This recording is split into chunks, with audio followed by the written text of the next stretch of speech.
오늘 저녁에는 특별히 우리 청년부가 정말 총력을 다해서 함께 모였습니다. 아까 찬양할 때에 예배하는 여러분의 모습을 살짝 힐끔힐끔 보았는데요. 참 이렇게 우리 청년들이 함께 하나님 앞에 힘을 다해 예배하는 모습이 너무나도 아름다워 보였습니다. 하나님을 사랑하는 거룩한 청년들, 새벽 이슬 같은 청년들이 일어나는 것이 청년 사역자로 헌신할 때의 저의 꿈이었고 또 소망이었고 비전이었는데요. 여러분들이 이렇게 하나님 앞에서 힘을 다해 하나님을 찾고 예배하는 모습을 볼 때에 하나님께서 또한 저의 소망도 조금씩 이루어 가심을 발견할 수 있었습니다. 바라기는 우리 청년부가 함께 거룩한 공동체로 일어서는 것에 우리 모두가 함께 꿈을 갖고 또 하나님께 기도하며 나아가기를 간절히 소망합니다. 마지막 저녁 집회입니다. 수련의 모든 시간이 다 중요하지만 특별히 마지막 저녁 집회는 더 중요하고 더 기대가 되는 시간입니다. 우리 청년부는 그리스도인은 무엇으로 회복되는가라는 주제로 이번 2023년 겨울 수련회를 열었습니다. 계속 우리가 함께 나누고 고백해왔던 것처럼 이번 겨울 수양회를 통해서 개인의 회복과 공동체 전체의 회복의 실마리가 발견되는 은혜가 있기를 간절히 소망합니다. 오늘 저녁 집회가 첫 집회인 지체들도 많기 때문에 지난 두 번의 말씀을 잠깐 요약해 보려고 합니다. 지난 두 번의 말씀을 통해서 우리는 텅 빈 여인 나오미가 다시 하나님의 사랑을 깨닫고 확신하게 되는 부분까지 살펴보았습니다. 나오미는 하나님이 자기 백성에게 양식을 주셨다는 소식을 듣고 다시 고향으로 돌아올 결심을 합니다. 하지만 나오미가 어떤 소망을 갖고 고향에 돌아온 것은 아니었습니다. 남편도 죽고 두 아들도 다 죽은 마당에 더 이상 자신에게는 어떤 미래도 없다고 생각했죠. 무엇보다 나오미는 이제 자신이 하나님의 사랑, 헤세드의 대상이 아니게 되었다고 생각을 했습니다. 나와 내 가족이 약속의 땅을 버리고 떠났기 때문에 하나님이 친히 우리 가족을 치셨고 징계하셨고 저주하셨다고 생각을 한 거죠. 그래서 베들레헴에 돌아왔을 때 나오미는 나를 나오미가 아니라 마라라 부르라고 말합니다. 내 인생은 끝났다는 뜻입니다. 나는 이제 하나님께 저주를 받고 망한 인생이 되었다는 뜻입니다. 하지만 나오미의 생각과 달리 하나님의 신실한 언약적 사랑은 여전히 나오미를 향하고 있었습니다. 그 사랑은 구체적으로 나오미를 붙든 룻의 사랑을 통해 드러났죠. 텅 빈 여인 룻이 텅 빈 여인 나오미를 붙잡았습니다. 실패한 여인 룻이 실패한 여인 나오미를 사랑했습니다. 아무것도 없는 룻이 아무것도 없는 나오미를 긍휼히 여겼습니다. 성경은 룻이 행한 이 사랑 뒤에 하나님의 사랑이 있었다고 말합니다. 룻이 베푼 이 긍휼, 헤세드 위에 하나님의 헤세드가 있었다고 말합니다. 비록 나오미는 내가 망했고 끝났고 하나님의 저주를 받았다고 생각했지만 하나님은 여전히 룻을 통해서 나오미를 사랑하고 계셨던 거죠. 이처럼 룻을 통해 베풀어진 하나님의 사랑, 하나님의 긍휼, 하나님의 헤세드가 1장에서 발견된 첫 번째 회복의 실마리였습니다. 자, 그리고 2장에 이르러서 나오미는 완전히 시리에 빠진 모습을 우리에게 보여줍니다. 나오미는 이렇게 다 망하고 텅 빈 모습으로 고향에 돌아온 것이 너무나도 부끄럽고 수치스러웠습니다. 그래서 나오미는 깊은 무기력에 빠져서 집안에 틀어박히고는 주위를 전혀 살필 수 없는 상태가 되었죠. 하지만 룻은 같은 상황에서도요, 낙심하거나 좌절하지 않고 이삭을 줍기 위해 밖으로 나갑니다. 이삭 줍기는 하나님이 허락하신 정당한 노동임과 동시에 가난한 자들에게 은혜를 베푸시는 은혜의 방편이었기 때문이죠. 그래서 룻은요, 가장 절망적인 상황에서도 아무것도 하지 않고 주저앉는 것이 아니라 은혜의 방편을 붙잡는 거예요. 은혜를 간구하며 지금 내가 할 수 있는 이삭 줍기를 하기 위해 밖으로 나간 거죠. 하나님은 은혜의 방편을 붙잡은 룻에게 은혜를 베풀어 주셨습니다. 특별히 우연과 마침이라는 섭리를 통해서 룻을 엘리멜렉의 친족 보아스에게로 인도해 주셨죠. 그리고 하나님은 룻이 나오미에게 긍휼을 베푼 것처럼 룻도 보아스에게 긍휼을 있게 하십니다. 예수님께서 말씀하셨죠. 긍휼히 여기는 자는 복이 있나니 그들이 긍휼히 여김을 받을 것이며 긍휼히 여기는 자를 똑같이 긍휼히 여겨 주시는 것이 우리 하나님의 신실한 긍휼입니다. 하나님은 누군가를 긍휼히 여기는 자를 똑같이 긍휼히 여김 받게 하셔서 긍휼이 긍휼을 낳고 사랑이 계속 사랑을 낳게 하시는 거죠. 보아스는 그의 긍휼한 말을 통해서 하나님이 룻을 어떻게 사랑하시는지, 또 비록 이방 여인이라 할지라도 하나님의 날개 아래에 피하러 온 그 여인인 룻을 어떻게 긍휼히 여기시는지를 알려주었습니다. 보아스의 이 말을 들을 때 룻은 큰 위로와 기쁨을 얻게 되죠. 그리고 여러분, 보아스는 말뿐만이 아니라 행동으로도 룻에게 긍휼을 베풀었습니다. 보아스는 들판에서 룻에 먹을 음식과 마실 물을 제공해 주었습니다. 또 룻이 이삭을 주울 때 일부러 소년들이 곡식을 조금씩 뽑아 버리게 함으로써 룻이 더 많은 이삭을 주어 갈 수 있도록 도와주었죠. 보아스의 이 긍휼 덕분에 점심도 배불리 먹고 보리도 많이 주운 룻은 이제 그 주운 것을 자기의 시어머니에게 보여드렸습니다. 그런데 룻이 주워온 보리의 양을 본 나오미는 깜짝 놀라면서 다음과 같이 물어보는 거죠. 오늘 어디서 주었느냐? 어디서 일을 하였느냐? 너를 돌본 자에게 복이 있기를 원하노라. 왜요? 아까 우리가 오전에 봤던 것처럼 룻이 주워온 보리가 무려 22리터, 17kg이나 되었기 때문입니다. 이는 일반적인 이삭 줍기를 통해서는 절대 하루 만에 주울 수 없는 양이었죠. 그래서 룻은 자신이 보아스의 밭에서 이삭을 주었다고 나오미에게 말합니다. 그리고 보아스라는 이름을 듣는 순간 갑자기 나오미는 정신이 번쩍 들면서 지금까지는 보이지 않았던 하나님의 신실한 사랑을 깨닫게 되는 거죠. 보아스는 나오미 가족의 기업 물을 자, 구속자의 자격을 가진 사람이었습니다. 아직 보아스라는 구속자가 나오미에게 남아 있었던 거예요. 다 망했다고 생각했는데, 더 이상 소망이 없다고 생각했는데 보아스라는 구속자가 남아 있다는 사실을 발견했고요. 또한 그 구속자가 룻과 나오미를 긍휼히 여겨서 은혜를 베풀어 주었다는 말을 듣게 된 거죠. 그 말을 들을 때 나오미는 인정할 수밖에 없었습니다. 그가 살아있는 자와 죽은 자에게 은혜 베풀기를 그치지 아니하는도다. 하나님은 살아있는 자와 죽은 자에게 헤세드 베풀기를 그치지 아니하도다. 이 룻과 보아스의 사랑을 통해서 나오미가 비로소 알게 된 것입니다. 아, 하나님이 나도 사랑하시는구나. 하나님은 단 한 번도 날 사랑하지 않으신 적이 없었구나. 심지어 우리 가족이 징계를 받고 우리 남편과 내 아들이 죽었을지라도 하나님은 그 죽은 자들에게까지도 헤세드를 베풀고 계셨구나. 나도 하나님께 사랑받는 자였구나. 이렇게 신의에 빠진 나오미가 하나님의 사랑을 깨닫고 인정하게 된 것이 룻과 보아스의 긍휼이 만들어낸 기적이었습니다. 사랑이 사랑을 낳고 긍휼이 긍휼을 낳음으로 하나님의 사랑을 전혀 믿지 못했던 나오미가 비로소 나도 이제 하나님의 언약적인 사랑 안에 있음을 고백하게 된 거죠. 보아스가 베푼 사랑과 긍휼 덕분에 룻과 나오미는 보리 추수와 밀 추수를 마치기까지 계속해서 이삭을 주우며 그 어려운 시간을 견뎌냅니다. 이에 룻이 보아스의 소녀들에게 가까이 있어서 보리 추수와 밀 추수를 마치기까지 이삭을 주우며 그의 시어머니와 함께 거주하니라. 아멘. 자, 바로 여기까지가 우리가 지난 두 번에 걸쳐서 함께 살펴본 내용이죠. 자, 이제 우리는 이 저녁에 룻기의 절정과 결론에 해당하는 3장과 4장으로 들어가야 합니다. 그런데 여러분, 3장과 4장으로 바로 들어가기 전에 우리는 첫 시간에 살펴본 서론을 잠시 복습해 볼 필요가 있습니다. 이 내용을 모르면 3장과 4장을 이해하고 적용하기가 어렵기 때문입니다.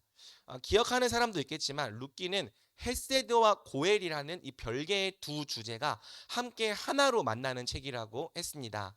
여기서 헤세드는 하나님의 신실한 언약적 사랑을 의미한다고 했죠. 그리고 이 헤세드가 사람에게 사용될 때에는 하나님의 사랑에 기초한 성도의 사랑이 된다고 했습니다. 그러니까 성경은요, 하나님께서 베푸시는 신실한 언약적 사랑도 헤세드라고 부르고, 하나님의 사랑을 알기 때문에, 하나님의 사랑을 받았기 때문에 하나님의 사랑에 기초해서 성도가 베푸는 사랑도 헤세드라고 부릅니다. 이는 하나님의 사랑과 성도의 사랑이 서로 분리되어 있지 않다는 뜻이고요. 오히려 하나님의 사랑과 성도의 사랑이 서로 긴밀하게 연결되어 있다는 뜻이죠. 자, 다음으로 고엘은 룻기에서 기업물을 자라고 번역되는데요. 원뜻은 구속자라고 했습니다. 리디머예요. 구속자란 잃어버린 기업, 잃어버린 소유를 되찾아 주는 사람을 말하는 거죠. 이스라엘 율법에는 만약 내가 가난하게 되어서 기업을 팔게 되면 내 형제가 대신 값을 지불하고 기업을 되찾아 주는 제도가 있었습니다. 이를 우리는 기업 무르는 제도 또는 고엘 제도라고 부르는 거죠. 그리고 여러분, 특이하게도 룻기 안에서는 이 헤세드, 하나님의 사랑이란 주제와 고엘, 구속자라는 주제가 함께 하나로 만납니다. 그래서 이 두 주제가 함께 하나의 큰 주제를 전달해요. 하나님의 헤세드는 고해를 통해서 가장 절정으로 드러난다. 즉, 하나님의 사랑은 구속자의 기업 무릎을 통해서, 구속자의 속량을 통해서 가장 절정으로 드러난다. 이것이 바로 룻기 전체를 지배하고 있는 룻기의 가장 큰 주제입니다. 자, 여러분, 여기까지 말하면 이제 여러분 중 대다수가 어느 정도 눈치를 챘을 거예요. 아니, 사실은 이미 다 알고 왔겠죠. 구속자는 예수님께 사용되는 단어 아닌가요? 이런 결론에 도달했으면 여러분들이 룻기를 잘 읽은 거고 제가 설명을 잘 한 것입니다. 그러니까 이스라엘 율법의 고엘 제도는 단순한 사회복지 제도가 아니라 장차 오실 예수님의 구속 사역을 예표하는 제도였던 거죠. 그래서 우리는요, 오늘 본문의 보아스 역시 구약에 살았던 한 명의 성도일 뿐 아니라 구속자로 오실 예수님을 예표하는 사람, 예수님의 모형으로 이해해야 합니다. 예수님은 모든 성경이 다 나를 증언한다라고 말씀하셨는데 룻기 역시 우리의 구속자이신 예수님을 예표하고 예수님을 증언하는 책인 거죠. 그래서 우리는 룻기를 읽을 때, 특히 3장과 4장을 읽을 때 모형론적 관점에서 읽고 적용할 필요가 있습니다. 제가 좀 어려운 말을 사용했는데 모형론적 관점이란 말 그대로 보아스를 예수님의 모형으로 이해하고 적용하겠다는 의미예요. 물론 보아스가 곧 예수님은 아닙니다. 하지만 보아스의 모습 속에 예수님이 예표되어 있는 거죠. 특별히 구속자이신 예수님의 모습이 예표되어 있습니다. 그래서 우리는 룻과 나오미 그리고 보아스의 이야기를 읽으면서도 우리와 예수님에 관한 말씀으로 이해하며 적용해 나가야 하는 거죠. 자, 서론이 좀 길었지만 룻기 3장과 4장을 예수님에 관한 말씀으로 읽어야 한다는 것이 이해되었으면 본문으로 들어갈 준비가 된 것입니다. 여러분, 준비되었습니까? 네, 체력 괜찮죠? 네, 이제 룻기의 절정과 결론인 3장과 4장을 통해 하나님의 백성의 회복은 결국 어떻게 완성되는지를 함께 살펴보도록 하겠습니다. 자, 3장이 시작되면서 나오미가 룻에게 다음과 같이 말합니다. 룻의 시어머니 나오미가 그에게 이르되 내 딸아, 내가 너를 위하여 안식할 곳을 구하여 너를 복되게 하여야 하지 않겠느냐. 내 딸아, 내가 너를 위하여 안식할 곳을 구하여 너를 복되게 하여야 하지 않겠느냐. 나오미의 모습이 많이 달라졌습니다. 2장에서의 나오미는 시리에 빠져서 룻을 전혀 보지 못했습니다. 룻을 생각하고 룻을 돌볼 여력이 없었죠. 하지만 이제 3장의 나오미는 그렇지 않습니다. 룻과 보아스의 사랑을 통해서 이제 나오미가 어느 정도 회복되었기 때문이죠. 또 구속자라는 소망을 발견하고 살아났기 때문이에요.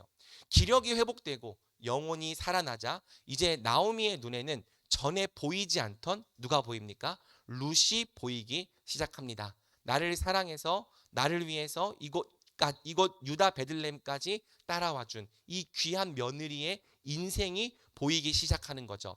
그래서 이제 2장과 달리 나오미는 적극적으로 룻을 돌보려고 합니다. 어떻게 해요? 내 딸아, 내가 너를 위하여 안식할 곳을 구하여 너를 복되게 하여야 하지 않겠느냐. 이것이 2장에서 3장으로 넘어오는 동안 나오미에게 나타난 작은 변화였습니다. 자, 그런데 여러분, 여기서 중요한 것은 나오미가 어떻게 룻을 복되게 하려 했냐는 거예요. 룻을 복되게 하기 위한 나오미의 계획이 무엇이었습니까? 우리 2절을 함께 읽어보겠습니다. 시작. 네가 함께 하던 하녀들을 둔 보아스는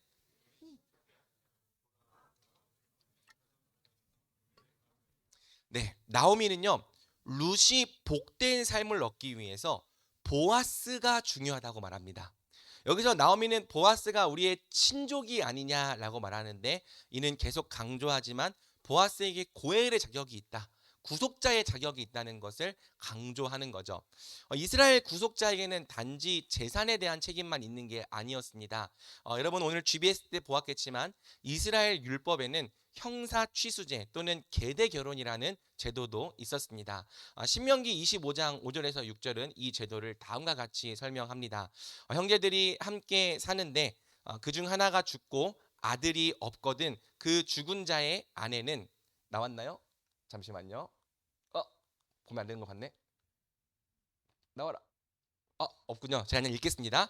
형제들이 함께 사는데 그중 하나가 죽고 아들이 없거든 그 죽은 자의 아내는 나가서 타인에게 시집가지 말 것이요 그의 남편의 형제가 그에게로 들어가서 그를 맞이하여 아내로 삼아 그의 남편의 형제된 의무를 그에게 다 행할 것이요 그 여인이 낳은 첫 아들이 그 죽은 형제의 이름을 잊게 하여 그 이름이 이스라엘 중에서 끊어지지 않게 할 것이니라. 그러니까 율법은요, 만약 한 형제가 자손이 없이 죽을 경우에는 다른 형제가 죽은 형제의 아내를 취해서 죽은 형제의 이름으로 자손을 낳아 주어야 한다고 말합니다. 그리고 그렇게 태어난 자손에게 죽은 형제의 이름과 기업을 잊게 해서 죽은 형제의 이름이 이스라엘 중에 끊어지지 않게 해야 한다고 말하는 거죠. 이것이 바로 이스라엘 율법의 형사 취수제 또는 계대 결혼법입니다. 물론 여러분 이 제도는요, 현대인의 문화와 시각에서 볼 때 조금 엽기적이에요. 죽은 형제의 아내를 내가 대신 취해서 내가 대신 데리고 산다. 오늘날 우리의 상식선에서는 잘 이해가 되지 않는 거죠. 오늘날 우리는 결혼을 이 로맨스의 연장이라고 생각하기 때문에 사랑하지 않았던, 로맨스를 하지 않았던 사람과 같이 결혼해서 산다는 것을 이상하게 여기는 겁니다.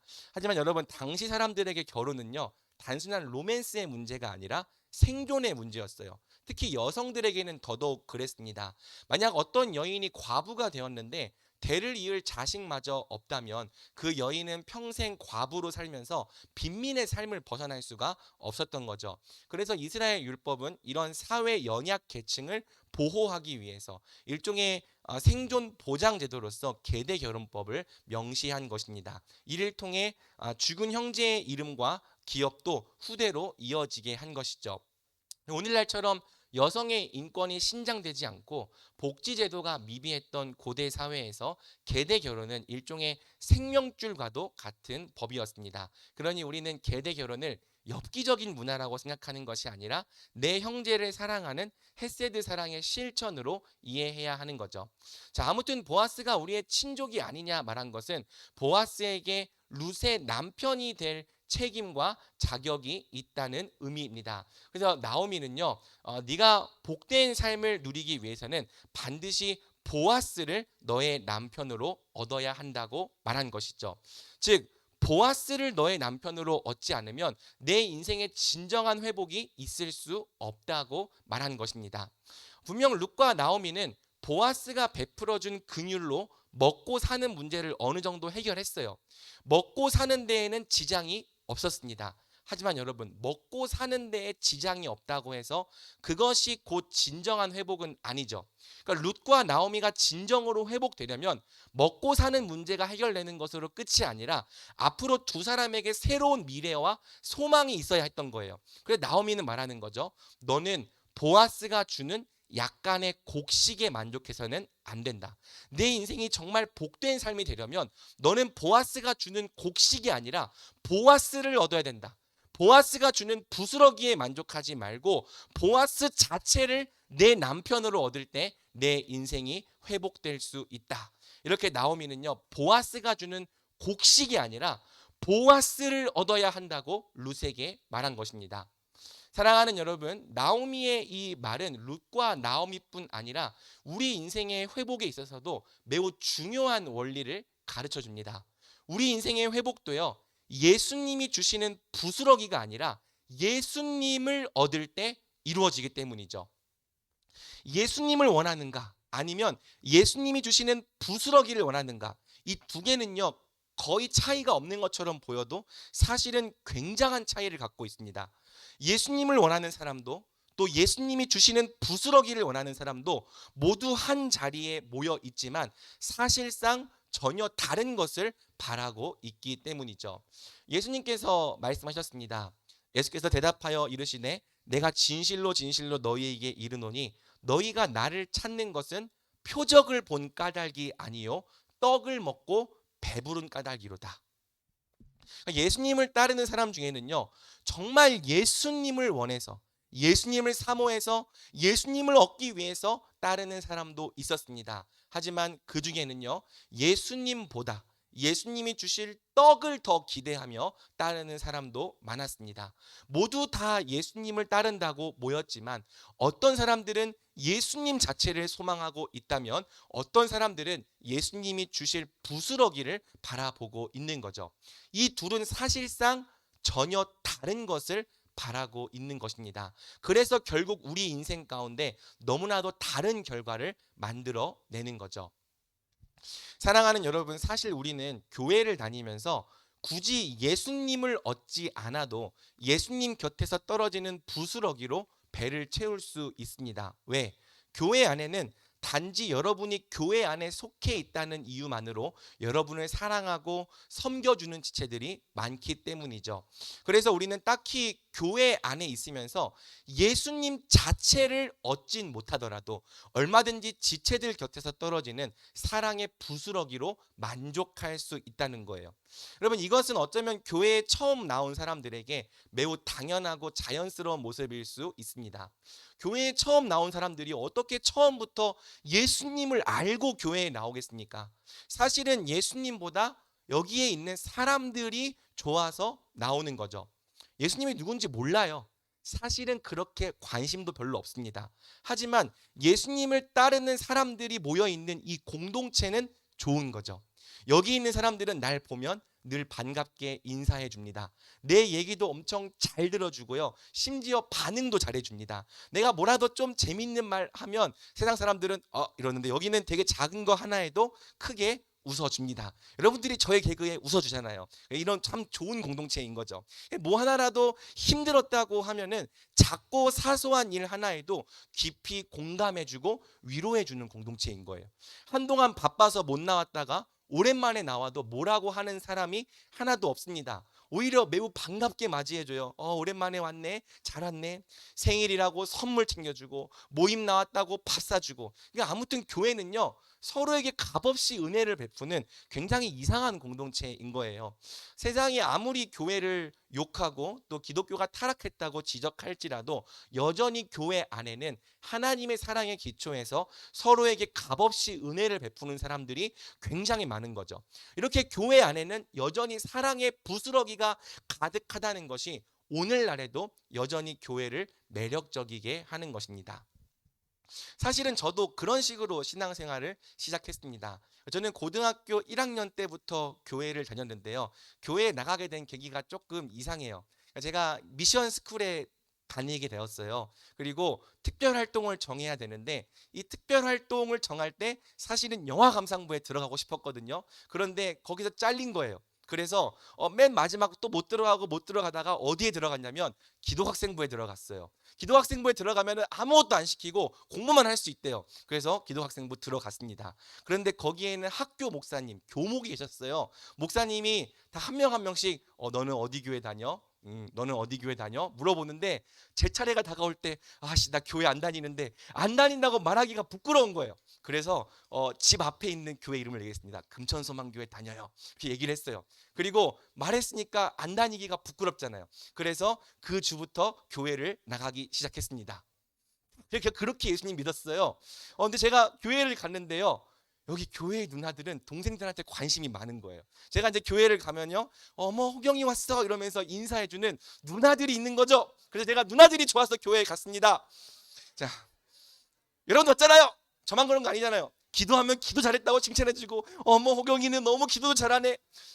야 찬양하면 찬양 잘한다고 칭찬해주고, 피아노 쳤더니 야 너 피아노도 칠 줄 알아? 찬양팀 할래? 그래서 제가 찬양팀을 한 거예요. 이렇게 크게 반응해주고 사실은 그런 사랑이 좋아서 교회에 나왔던 거죠. 여러분 또 제가요 20살 때 제 청년 소그룹을 담당해 주신 안수 집사님이 정말 좋은 분이셨습니다. 지금은 장로님이 되셨고요. 사실 은퇴하시기까지 했어요. 그분은 연세가 거의 제 아버지 뻘이신데 사랑이 정말 많으셨습니다. 그래서 매주 제가 교회 할 때마다 홍경이 왔어 말투가 이래요. 막 홍경이 왔어. 잘 지냈어. 이렇게. 근데 이게 따뜻하게 받아주셨는데요. 정말 그 말 한마디가 너무 좋아서 교회에 나갔던 거예요. 그때 저는 예수님의 교회에서 떨어지는 사랑의 부스러기에 훨씬 더 관심이 많았던 거죠. 저뿐만 아니라 여러분도 처음에는 다 그랬을 거라고 생각합니다. 여러분 중에 처음부터 정말 예수님을 믿고 싶고 예수님을 알고 싶어서 교회에 나온 사람이 몇 명이나 되겠습니까? 물론 가끔 특이한 사람이 있어요. 신은 누구인가? 이 세상은 왜 존재하는가? 정말 기독교가 진리인가? 이러면서 탐구하면서 나오는 사람이 가끔 한 명씩 있습니다. 한번 저도 보기도 했어요. 하지만 그 외의 대다수 사람들은 그런 거에 관심이 없습니다. 처음부터 예수님 때문에 교회에 나오지 않아요. 처음에는 다 예수님이 아니라 정말 예수님을 알고 싶어서가 아니라 그분의 곁에서 떨어지는 사랑의 부스러기가 좋아서 교회에 머무릅니다. 아마 지금도 이런 이유로 교회에 오는 지체들이 생각보다 많을 거예요. 하지만 여러분, 만약 교회에 머무른 시간이 꽤 오래 지났음에도 불구하고 아직도 부스러기에만 관심이 있다면 그것은 대단히 안타까운 일입니다. 왜? 사실은 이 부스러기보다 부스러기를 주시는 예수님이 훨씬 더 중요한 분이기 때문이에요. 그런데 참된 빵이신 예수님께는 거의 아무런 관심이 없고 언제까지나 부스러기만 찾는 거죠. 나는 이 밭의 주인인 보아스가 누군지는 별로 관심이 없다. 나는 이 밭에서 떨어지는 이상만 주울 수 있으면 그만이다. 이렇게 말하는 지체들이 우리 중에도 있을 수 있다는 것입니다. 사랑하는 여러분, 우리는요 사실 솔직히 말하면요 예수님을 인격적으로 잘 몰라도 교회 생활을 잘 할 수 있어요. 예수님과의 직접적인 관계가 없어도 예수님을 인격적으로 만나본 적이 없어도요 얼마든지 이곳 사람들과 어울려 지낼 수 있습니다. 그렇게 교회를 오래 다니다 보면요 심지어 리더도 할 수 있고요 팀장도 할 수 있습니다. 목자도 할 수 있어요. 왜? 생각보다 이 부스러기가 꽤 배부르기 때문이에요. 우리는 딱히 예수님을 몰라도 부스러기가 좋아서 여러 일들, 어떤 만족감, 성취감, 소속감 이런 것들이 좋아서도 여러 일들을 교회 안에서 할 수 있다는 거죠. 하지만 부스러기는 부스러기일 뿐입니다. 부스러기는 절대 우리 인생에 어떤 본질적인 회복도 가져오지 못합니다. 물론 지체들의 사랑 속에도 하나님의 사랑이 담겨 있어서 어느 정도는 회복의 능력을 나타내요. 지체들의 사랑도 사랑이어서 많이 받을수록 사람이 회복되고 변화되는 역사가 일어납니다. 하지만 여러분, 사람의 사랑은 어디까지나 사람의 사랑입니다. 연약해요. 부족하고 한계가 많습니다. 그래서 만약 우리가 지체들의 사랑을 통해서 예수님을 보지 못하면 우리는 언제까지나 사람을 보면서 교회를 다니게 되는 거죠. 사람을 바라고 사람을 추구하고 사람을 기대하게 되는 겁니다. 말 그대로 예수님이 아니라 사람이 좋아서 교회를 다니게 되는 거죠. 그러다가 만약 사람에게 실망하는 일이 생기면 어떻게 됩니까? 마치 신앙이 전혀 없었던 사람처럼 교회를 떠나가게 되는 겁니다.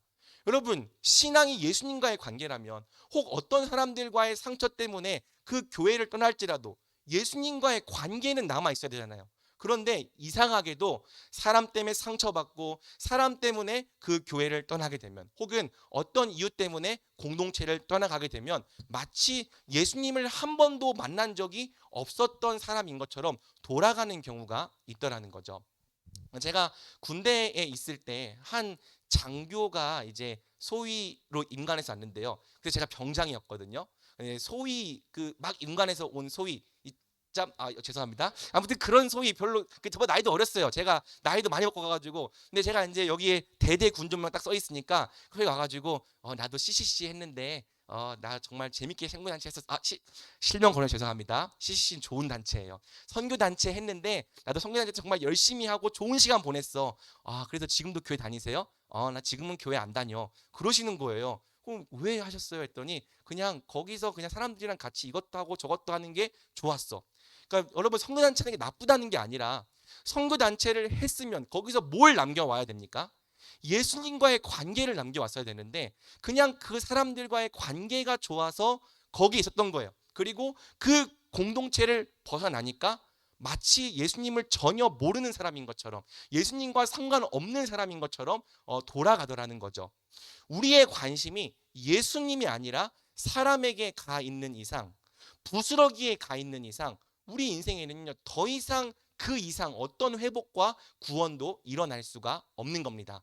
만약 룻이 보아스를 자기 남편으로 얻지 못했다면 평생 이삭 몇 개 더 줍다가 말았을 것처럼 우리 인생도요, 예수님을 얻지 못하면 그렇다는 거예요.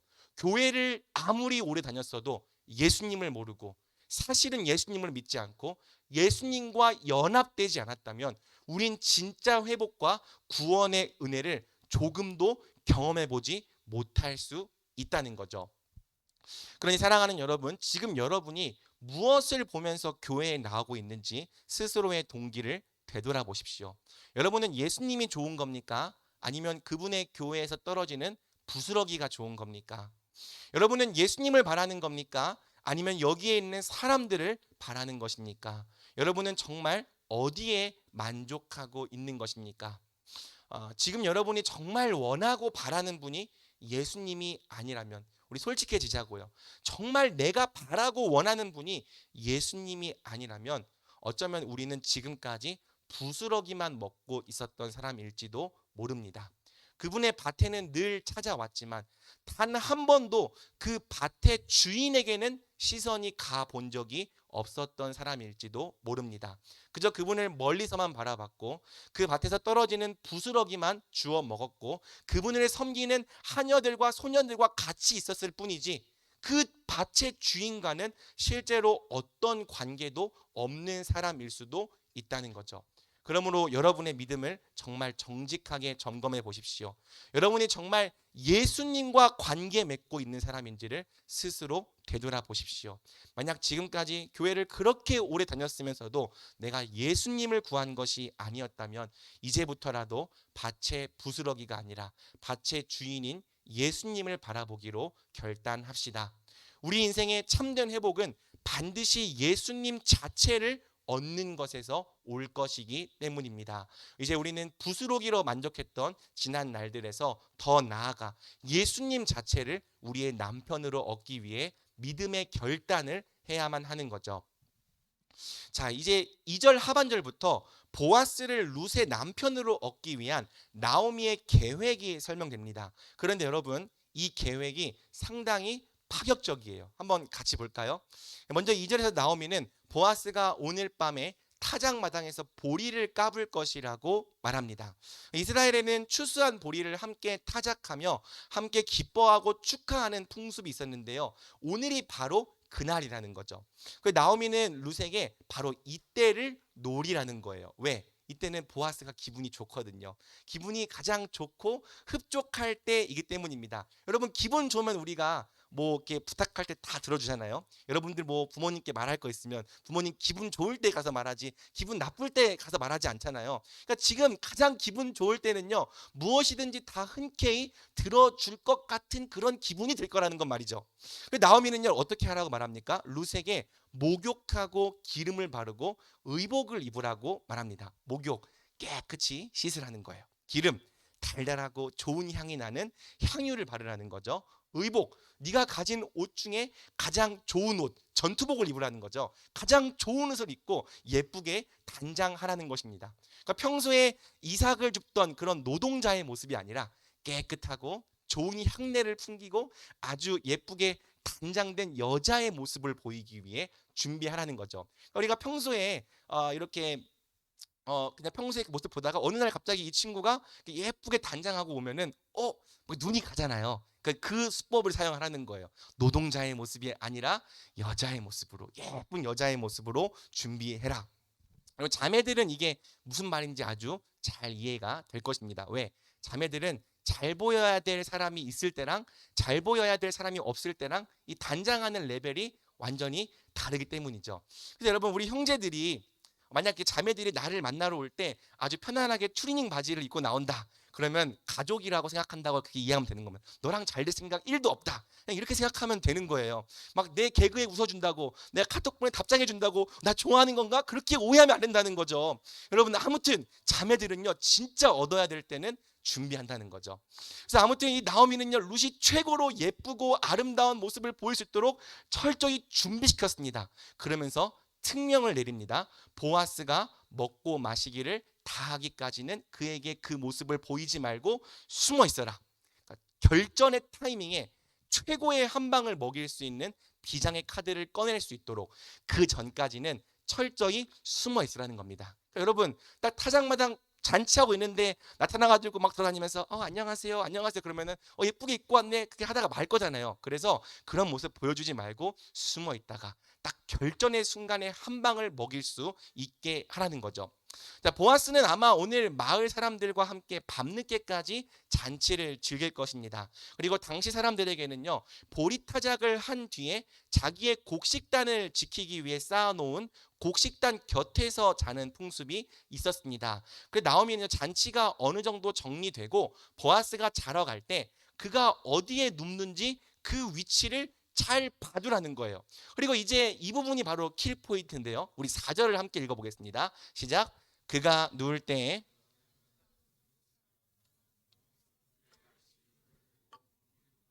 그가 내 할 일을 내게 알게 하리라 하니, 나오미가요 룻에게 굉장히 파격적인 지시를 내립니다. 어떤 지시입니까? 바로 보아스가 자고 있는 그 발치 이불을 들고 거기에 누우라는 거죠. 그리고 네가 그의 발치에서 예쁘고 깨끗하고 향내가 풀풀 풍기는 아름다운 모습으로 가만히 누워 있으면 그가 내 할 일을 내게 알게 하리라는 겁니다. 여러분, 제가 이 장면을요 중고등학생들에게도 설교한 적이 있어요. 근데 중고등학생들한테 도대체 이 부분을 어떻게 설명해 줘야 할지가 굉장히 난감했습니다. 왜? 얘네들은 미성년자잖아요. 그래서 구체적으로 설명하기가 좀 그랬어요. 그래서 제가 이게 무슨 말인지 어떤 의미인지 어떻게 설명해야 되는지 잘 모르겠어 갖고 우물쭈물하고 있는데 애들이 벌써 고개를 끄덕이면서 다 이해했습니다. 이런 태도로 말씀을 듣고 어서 다음을 얘기해 주세요. 이렇게 눈빛을 막 보내더라고요. 평소에 설교도 잘 안 듣거든요. 가만히 이렇게 앞에도 안 본 애들인데 제가 이 설교를 하니까 자, 다 이해했으니까 빨리 다음을 얘기해 주세요. 이런 눈빛으로 설교를 듣는 거예요. 제가 보니까 여러분도 이미 이 부분이 어떤 의미인지 벌써 다 이해한 것 같습니다. 역시 청년들은 다르다는 생각이 듭니다. 아마 여러분이 생각하는 그게 맞을 거예요. 이 부분을 좀 순화하면 저와 결혼해 주세요. 저를 당신의 아내로 삼아 주세요. 라고 요청하라는 거죠. 물론 여러분, 성경적인 관점에서 봤을 때 이런 방법이 무조건 옳다고는 할 수 없습니다. 만약 그랬다면 룻이 새벽에 도망치듯이 그곳을 빠져나올 필요가 없었겠죠. 그러니까 오늘날뿐 아니라 당시에도 이런 방법은 너무나도 파격적이었어요. 그러니까 뭐 제가 군대에 있을 때 걸스데이에 뭐 여자 대통령 왜 웃으십니까? 죄송한데 그 가사가 이런 게 있어요. 네가 먼저 다가가, 네가 먼저 해. 제가 설마 설교라서 그 말을 못 하겠어요. 네가 먼저 해.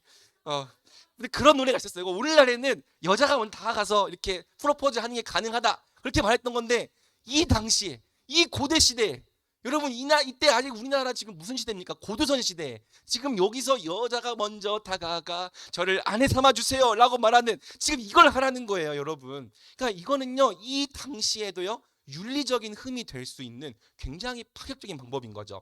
그래서 우리는 나오미가 왜 이렇게 파격적이고 과격한 지시를 한 걸까?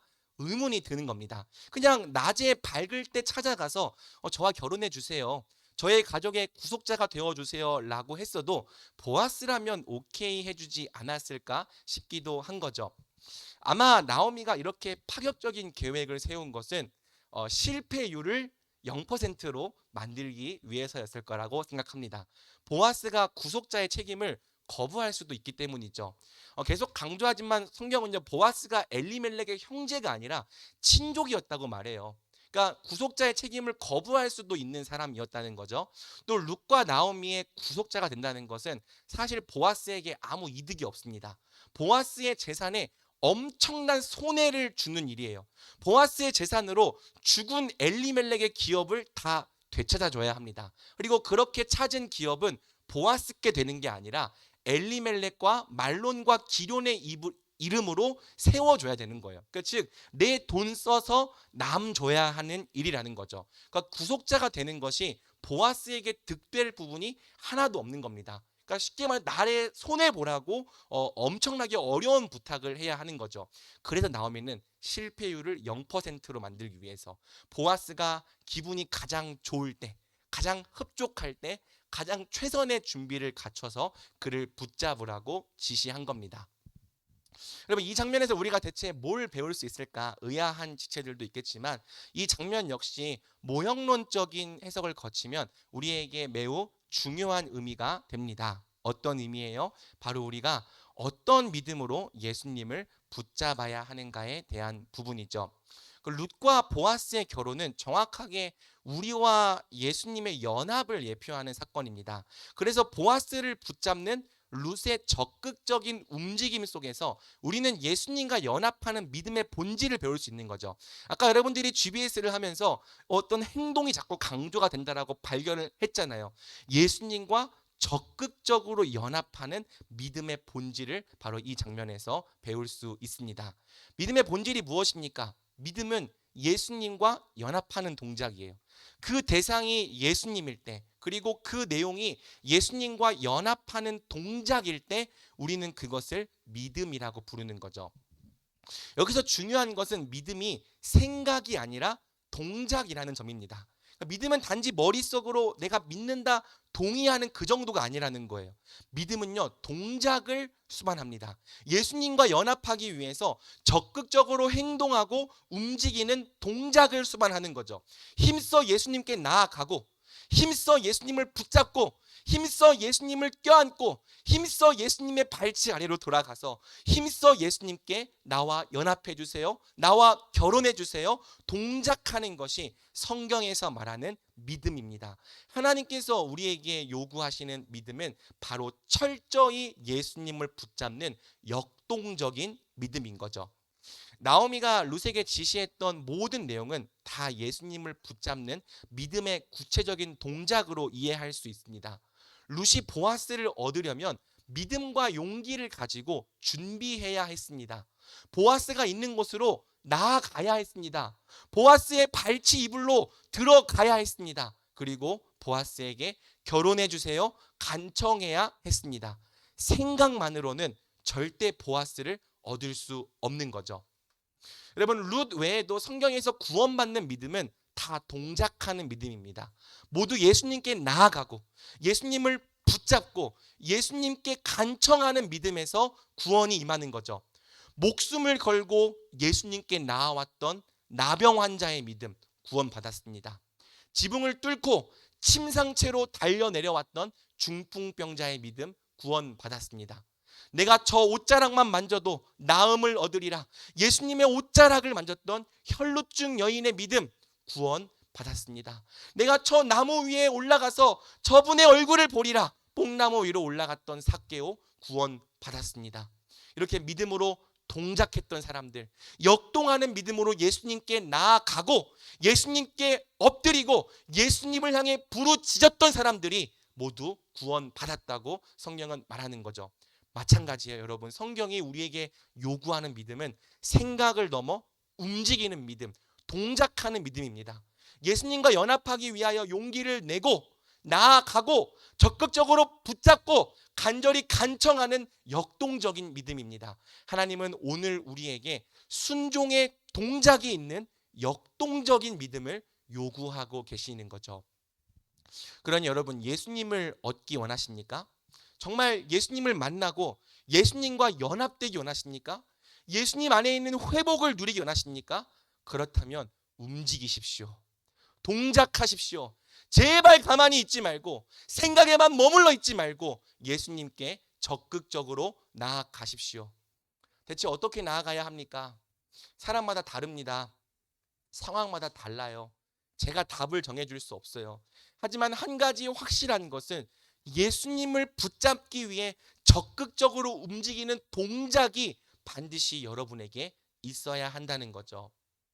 여러분, 시간과 재정을 구별해서 여기 수련회에 온 것도 동작입니다. 하나님께서 그분을 찾는 자들에게 상 주실 거란 믿음 없이는 우리가 이 시간을 구별해서 이 자리까지 오지도 않았겠죠. 동작한 거예요. 그리고 어제와 오늘 저녁 말씀을 듣고 또 힘써 부르짖는 것도 우리가 할 수 있는 동작입니다. 이것은 특별히 수련회 동안에만 할 수 있는 동작이죠. 제발 이 귀중한 시간에 가만히 있지 말아요. 여러분, 주님을 향해 힘써 동작하십시오. 제발 멀뚱멀뚱 가만히 앉아있지 말고 입을 열어서 기도하십시오. 예수님, 날 만나주세요. 부르짖으십시오. 바디메오가 예수님을 향해 부르짖었던 것처럼 다윗의 자손 예수여, 날 불쌍히 여기소서 간청하십시오. 여러분이 동작할 때 역사는 일어날 것입니다. 그리고 여러분, 이 동작은요, 사실 수련의 2, 3일 정도가 아니라 조금 더 긴 호흡이 될 수도 있어요. 주님을 만나고 알아가는 것이 단지 2, 3일 만에 수양회로 되지 않을 수 있다는 거죠. 여러분의 믿음이 자라면 자라날수록 더 이상 2, 3일 만에 무언가 특별한 이벤트로 되지 않을 것입니다. 자라나면 자라날수록 좀 더 구체적이고 장기적인 동작이 필요한 거죠. 주님을 더 알아가기 위해서 성장반에 참여하는 것도 좀 더 긴 호흡의 동작이 될 수 있습니다. 1년간 제자훈련에 헌신해서 말씀 묵상과 기도의 훈련을 꾸준히 하는 것도 좀 더 긴 호흡의 동작이 될 수 있겠죠. 온 열방의 크신 주님을 알기 위해서 시간과 재정을 들여 선교를 나가는 것도 동작이 될 수 있습니다. 반면 일상 속에서 말씀과 기도의 시간을 구별하고 매일 주님께 나아가는 경건의 시간도 동작이 될 수 있죠. 중요한 것은 제발 생각만 하지 말고 말만 하지 말고 그분을 향해 움직이라는 거예요. 여러분의 입술로 주님을 부르십시오. 여러분의 입술로 주님을 찾으십시오. 여러분의 시간과 여러분의 재정과 여러분의 마음과 여러분의 인생을 구별하여 예수님께 나아가십시오. 어떻게든 주님을 더 알기 위해서 뭔가를 하십시오. 어떻게든 주님과 더 함께 있기 위해서 시간을 마련하십시오. 어떻게든 예수님의 이름을 부르고 어떻게든 예수님을 꽉 붙잡으십시오. 한 번도 안 해봤다고요? 부끄러워서 못하겠다고요? 그럴 시간과 여력이 없어서 안 된다고요? 여러분, 그 모든 수치와 부끄러움을 이기고 나아가기 때문에 그것이 믿음입니다. 그만한 대가를 지불하고서라도 붙잡기 때문에 그게 믿음인 거예요. 여러분, 생각만 하고 말만 하고 움직이지 않는 것은 믿음이 아닙니다. 그건요, 전문 용어로 망상이라고 불러요. 생각만 하고 말만 하고 움직이지 않는 것은 희망사항일 뿐 믿음이 아닙니다. 망상을 갖고 있으면서 희망사항으로 끝나고 있으면서 그것을 믿음이라고 속이지 마십시오. 루시 보아스에게 나아가지 않았다면 구원 없었습니다. 혈루증 여인이 예수님의 옷자락 붙잡지 않았다면 구원 없었습니다. 삭개오가 뽕나무 위로 올라가지 않았다면 구원 없었습니다. 맹인 바디메오가 예수님을 향해서 다윗의 자손 예수여, 나를 불쌍히 여기소서 부르짖지 않았다면 더 이상 그는 예수님을 만날 수 없었을 것입니다. 왜? 그때 예수님이 여리고를 지나간 것이 십자가에 달리기 전 마지막이었거든요. 만약 오늘 여러분이 적극적으로 예수님의 이름을 찾고 부르지 않는다면, 또 여러분의 삶 속에서 예수님을 붙잡기 위한 어떠한 몸부림도 없다면 여러분도 마찬가지입니다. 왜? 여러분의 믿음은 동작하지 않는 죽은 믿음이기 때문이에요. 여러분의 손가락 하나도 움직이지 못하는 죽은 믿음은 여러분을 구원할 수 없는 거죠. 여러분의 입술조차 움직이게 하지 못하는 죽은 믿음, 동작 없는 믿음은 우리를 구원할 수 없는 것입니다. 그러나 만일 여러분이 이 시간 예수님과 연합하기 위하여 동작한다면, 손을 내밀어 예수님의 옷자락을 붙잡고 용기를 내어 예수님께 나아간다면, 수치를 무릅쓰고 예수님의 발치 이불 속으로 들어가 간절한 마음으로 예수님, 나를 만나주세요. 예수님, 당신의 날개로 나를 덮어주세요. 간청한다면, 예수님을 영접한다면 예수님은 친히 여러분과 연합하여 주실 것입니다. 친히 여러분의 구주가 되어주시고 친히 여러분을 예수님의 신부로 삼아 주실 것입니다. 그러니 나아가십시오. 움직이십시오. 동작하십시오. 성경은 말합니다. 너희가 내게 부르짖으며 내게 와서 기도하면 내가 너희들의 기도를 들을 것이요 너희가 온 마음으로 나를 구하면 나를 찾을 것이요 나를 만나리라. 아멘. 많은 사람들이 이 말씀을 붙잡고 나아갈 때 주님 만났습니다. 오늘 여러분도 이 말씀을 붙잡고 나아갈 때 주님을 만나는 역사가 있기를 간절히 축복합니다. 아멘. 나오미의 지시를 다 들은 룻은 내가 어머니의 말씀대로 다 행하겠다고 맹세합니다. 그리고 어머니의 말씀대로 동작하기 위해서 타작마당으로 내려갔죠. 타작마당에서는 한창 추수를 기뻐하고 축하하는 잔치가 성대하게 벌어지고 있었습니다. 한쪽에서는 보아스도 마을 사람들과 함께 먹고 마시며 마음껏 즐기고 있었습니다. 그 모습을 확인하며 예쁘게 단장한 룻이 곡식단 사이로 숨어 들었습니다. 그 속에서 룻은 계속해서 한 사람 보아스만을 바라보았죠. 혹시 이 장면을 보면서 뭔가 로맨틱한 분위기를 상상하는 지체들도 있는데요. 사실 보아스는 룻의 아버지 뻘 되는 중년의 남성입니다. 물론 오히려 좋아라고 말하는 지체들이 있을지 모르겠지만 아까 제가 GBS를 하는데 아니 GBS래요. 그 오전 예배 끝나고 나눔을 한 옆에 듣고 있는데 보아스의 그 따뜻한 사랑이 완전 내 스타일이야 막 그러고 있는 거예요. 제가 그래서 야 보아스는 너의 아버지 뻘이야 그렇게 얘기해 줬는데요. 아무튼 오히려 좋아하는 사람이 아니라면 여러분 보아스는요 아버지 뻘이에요. 아버지 뻘 되는 남자에게 룻이 나아가야 하는 거죠. 고작 10대 후반에서 20대 중반밖에 되지 않았을 룻에게 사실 그것은 대단히 부끄럽고 수치스러운 일이었습니다. 여러분 만약 룻이 용기를 내서 보아스에게 나아갔는데 보아스가 룻을 받아주지 않으면 어떡합니까? 또 보아스가 룻의 의도를 오해하고 타박을 주면 어떡해요? 야, 너 내가 지금까지는 좋게 봤는데 너 속으로는 딴 생각하고 있었구나. 속으로 딴 생각하면서 이렇게 나를 이렇게 뭔가 해보려고 너 이거 발칙한 네, 아무튼 이런 말 하면 어떡해요? 여러분 룻을 매도하고 오해하면 어떡합니까?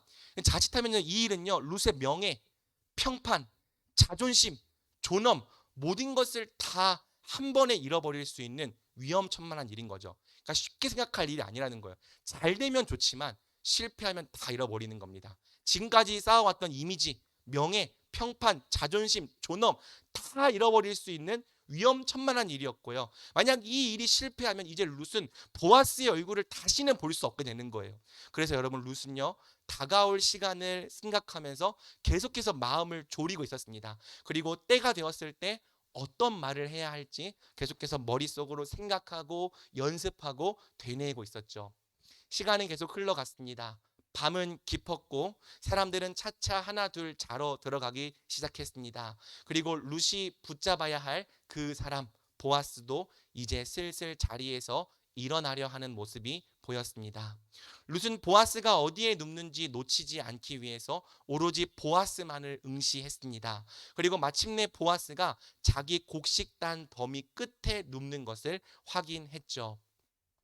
이제 사람들은 다 자기 곡식단 곁으로 돌아갔습니다. 마당에는 아무도 남지 않게 되었습니다. 드디어 때가 된 거죠. 비로소 룻은 살금살금 조용히 몸을 움직이기 시작합니다. 혹시 보는 사람이 있을까? 주변을 세심하게 살피며 마침내 보아스가 누워있는 그 곡식단 끝으로 다가가는데 성공했습니다. 보아스가 기분 좋게 잠들어 있는 모습이 보입니다. 그동안 자신과 시어머니를 귀하게 돌봐주었던 바로 그 보아스의 얼굴입니다. 이분이라면 절대 우리를 거절하지 않으실 거란 생각이 듭니다. 이분이라면 절대 우리의 사정을 외면하지 않으실 거라는 믿음이 생깁니다. 그래서 룻은 마지막 용기를 다하여 보아스의 발치 이불 속으로 들어갑니다. 그리고 그곳에서 짧지만 마치 영원 같은 시간을 기다리게 되죠. 한편 곤히 자고 있던 보아스는 발치에서 뭔가 이상한 감촉을 느꼈습니다. 그래서 뭐지 하고 눈을 슬그머니 떴는데 한 낯선 여인이 자기 발치에 몸을 웅크리고 누워 있는 거예요. 여러분 자다가 일어났는데 한 낯선 여인이 발치에 누워 있어요. 순간 보아스의 심장이 멎을 만큼 놀랐습니다. 그리고 떨리는 목소리로 물어보았죠. 네가 누구냐? 그리고 여러분 이때 룻이 자기의 신분을 밝히면서 다음과 같이 말하는데요. 바로 이 대사가 룻기의 가장 중요한 핵심 구절입니다. 우리 구절을 함께 읽어 보겠습니다. 시작. 이르되 내가 누구냐 하니 대답하되.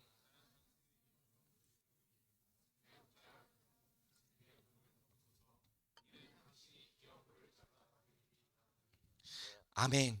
룻은 보아스에게 말합니다. 나는 당신의 여종 룻입니다. 당신의 옷자락을 펴서 종을 덮어 주십시오. 이는 당신이 내 기업 물을 자, 내 구속자가 되시기 때문입니다. 룻은 보아스에게 자신의 고엘, 구속자가 되어줄 것을 요청하며 당신의 옷자락으로 자신을 덮어달라고 말합니다. 이 대사가 정말 중요해요. 왜냐하면 지금 이 말은 전에 보아스가 룻에게 해준 말을 룻이 그대로 인용해서 다시 보아스에게 돌려준 말이기 때문입니다. 룻기 2장 12절에서 보아스가 분명히 이렇게 말했어요. 여호와께서 네가 행한 일에 보답하시기를 원하며 이스라엘의 하나님 여호와께서 그의 날개 아래 보호를 받으러 온 내게 온전한 상 주시기를 원하노라. 하나님은 네가 행한 사랑과 긍휼에 보답해 주시는 분이야. 이스라엘의 하나님 여호와는 그분의 날개 아래에 보호를 받으러 온 너에게 온전한 상을 주시기 원하시는 분이야. 보아스는 분명 룻에게 이렇게 말했죠. 그런데 여러분 여기서 이 날개라고 하는 단어의 동그라미를 해 봅시다. 자, 이 날개는 카나프라고 하는 단어인데요. 문맥에 따라서 날개로도 번역되고 옷자락으로도 번역됩니다. 그러니까 우리는 문맥에 따라서 날개라고도 읽고 옷자락으로도 읽지만 원문에는 그냥 다 카나프라고 되어 있는 거죠. 그러니까 룻의 말을 좀 바꿔볼까요? 당신의 카나프를 펴서 당신의 여종을 덮으소서. 지금 룻의 고백이 이겁니다. 당신의 날개를 펴서 당신의 여종을 덮으소서.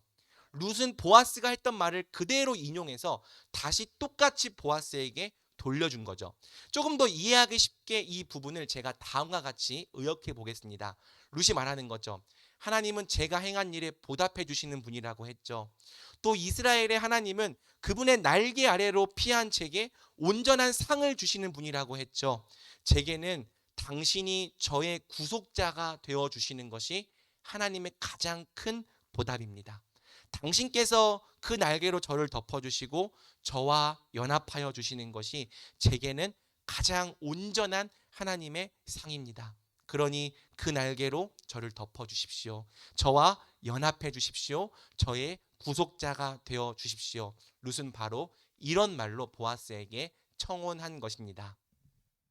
그래서 여러분 서론에서 설명한 것처럼 바로 이 부분에서 룻기의 가장 중요한 두 주제 헤세드와 고엘이 만나는 거죠.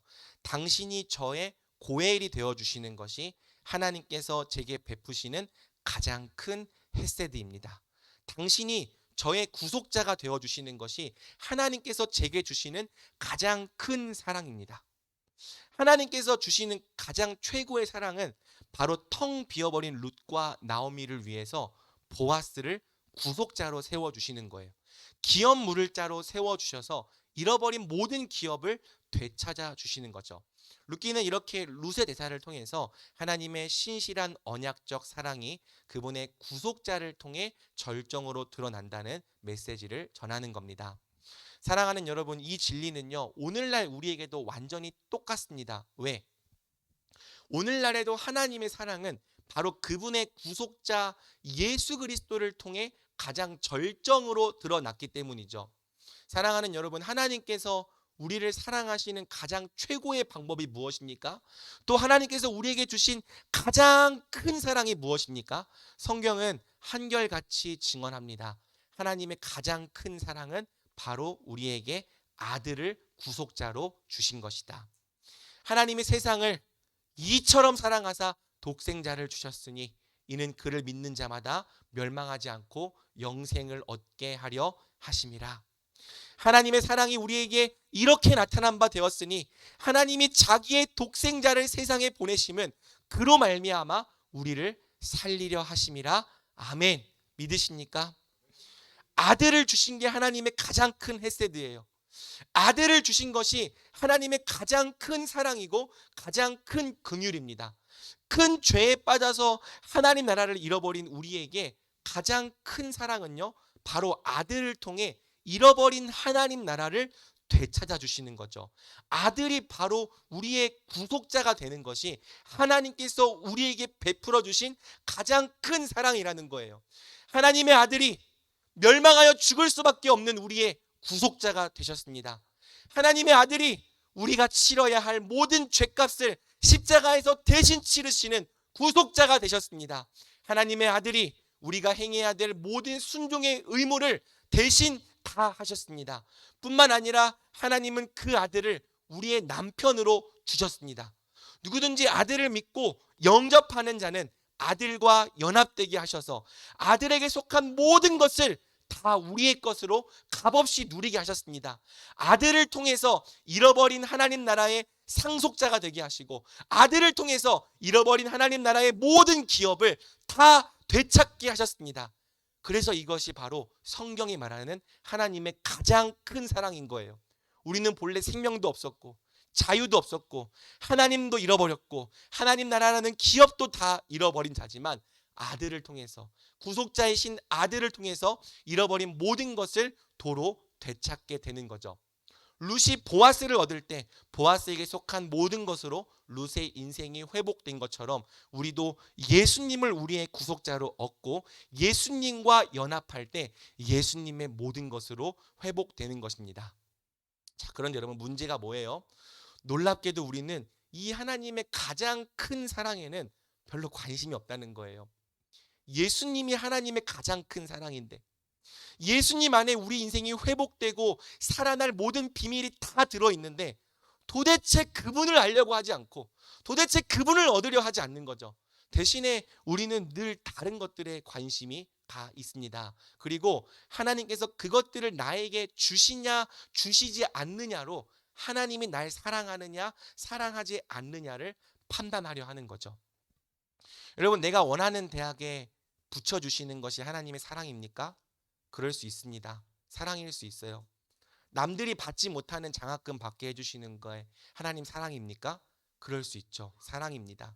남들이 들어가지 못하는 직장에 들어가게 해주시고 남들이 타지 못하는 상을 타게 해주시는 것이 하나님의 사랑입니까? 그럴 수 있어요. 내가 좋아하는 저 사람과 잘 되게 해주는 것이 하나님의 사랑입니까? 네, 여러분, 큰 사랑입니다. 그럴 수 있죠. 모두 은혜이고 하나님께 감사하고 영광 돌릴 일입니다. 하나님은요, 사실 우리의 수준이 그 정도밖에 되지 않는다는 걸 너무 잘 알아요. 이미 우리에게 최고의 사랑을 주셨는데도 우리의 수준이 너무 유치해서 그 큰 사랑은 귀하게 여기지 않고 맨날 다른 것을 기준으로 사랑을 판단하고 있다는 것을 우리 하나님 너무 잘 아십니다. 그래서 때때로 하나님은요, 그런 방식을 통해서도 하나님께서 우리를 사랑하신다는 사실을 확인시켜 주시는 거죠. 하지만 여러분, 그것이 정말 하나님이 여러분에게 주실 수 있는 최고의 사랑입니까? 사실 여러분이 하나님께 받기 원하는 것들은 진짜 최고의 사랑에 비하면 다 부스러기 아닙니까? 있으면 좋지만, 먹으면 물론 배부르지만 하나님이 주신 가장 큰 사랑 예수 그리스도에 비하면 너무나도 보잘것없고 하찮은 부스러기에 불과하지 않습니까? 그런데도 우리는 늘 하나님이 주시는 진짜 사랑과 진짜 떡에는 관심이 없고 이 부스러기들이 늘 갖고 싶은 거죠.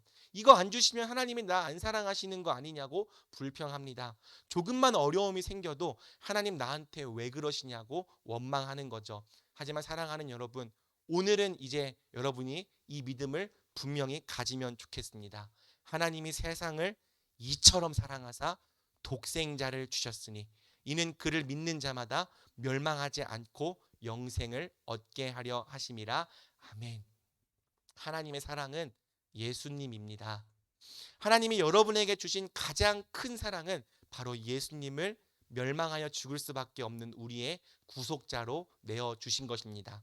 그러니 이제는 그 관심을 돌려 하나님의 진짜 사랑과 진짜 상을 바라보기 원합니다. 이제는 여러분도 룻처럼 고백하길 바랍니다. 예수님, 당신의 날개로 나를 덮어주세요. 예수님, 나의 구속자가 되어 주세요. 예수님이 나를 구속해 주시고 나와 연합해 주시는 것이 하나님의 가장 큰 사랑인 줄 이제는 제가 믿습니다. 그러니 제가 이제는 이 사랑을 깨닫고 이 사랑 안에만 거하게 해 주세요. 이렇게 고백할 때 여러분은 바로 이런 대답을 듣게 될 것입니다. 우리 주님의 음성이라 생각하며 같이 읽어봅시다. 시작. 내 딸아 두려워하지 말라. 내가 네 말대로 내게 다 행하리라. 아멘. 다 해주실 것입니다. 여러분이 예수님과 연합해 달라고, 나를 구속해 달라고 고백할 때 주께서 말씀하실 것입니다. 내 딸아, 내 아들아, 두려워하지 말라. 내가 너의 말대로 내게 다 행하리라. 우리가 예수님 붙잡을 때 우리를 결코 거절하지 않으시고 기꺼이 우리의 구속자가 되어주시는 예수님의 은혜가 오늘 저와 여러분 모두에게 넘치기를 간절히 소망합니다. 자, 보아스는 룻의 청혼을 듣고 룻의 의도를 제대로 이해해 주었습니다. 그래서 다음과 같이 대답하죠. 그가 이르되 내 딸아 여호와께서 내게 복 주시기를 원하노라. 네가 가난하건 부하건 젊은 자를 따르지 아니하였으니 네가 베푼 인애가 처음보다 나중이 더하도다. 보아스는 룻이 이렇게 과격한 방법으로 나아온 것에 다른 나쁜 의도가 없었음을 이해해 주었습니다. 도리어 룻이 나오미의 가족의 구속자를 얻기 위해 모든 짐을 홀로 지고 나아왔음을 알아주었죠. 그래서 보아스가 룻을 칭찬합니다. 네가 가난하건 부하건 젊은 자를 따르지 아니하였으니, 즉 네 인생의 행복과 너의 유익을 따르지 않았으니 네가 베푼 인애, 네가 베푼 헤세드가 처음보다 나중이 더하도다. 룻이 모압에서 나오미를 따라 베들레헴까지 온 것도 헤세드였어요. 그런데 룻이 나오미 가족의 구속자를 얻기 위하여 홀로 보아스에게 나아온 것은 더 큰 인애, 더 큰 헤세드였죠. 룻은 가난하건 부하건 젊은 자를 따르지 않고 보아스에게 청혼했습니다. 룻은 자기의 행복한 미래보다 나오미에게 긍휼을 베풀고 그 가족을 회복시키는데 자기 인생을 헌신한 거죠. 그래서 보아스가 말합니다. 그리고 이제 내 딸아 두려워하지 말라. 내가 네 말대로 내게 다 행하리라. 네가 현숙한 여자인 줄을 나의 성읍 백성이 다 아느니라. 보아스는 먼저 룻에게 두려워하지 말라며 룻을 안심시킵니다. 그리고 내가 네 말대로 다 행하겠다고 약속을 하죠. 또한 네가 현숙한 여자인 줄을 나도 알고 마을 사람도 다 안다. 너가 어떤 다른 나쁜 의도가 있어서 나에게 나온 것이 아니라 정말 현숙한 여인인 것을 우리가 다 안다라는 말을 보아스가 덧붙이는 겁니다. 역시나 우리의 보아스, 우리의 스윗한 보아스, 말도 참 성숙하게 하는 거죠. 그래서 이 말을 들을 때 룻은 크게 안심이 되었습니다. 보아스를 얻기 위해서 모든 수치와 부끄러움을 이기고 용기를 내어 나아온 것이 결코 헛되지 않은 거죠. 하지만 룻은요, 이내 갑자기 예상하지 못한 청천벽력 같은 소리를 듣게 됩니다. 우리 12절에서 13절 같이 읽어보겠습니다. 시작. 참으로 나는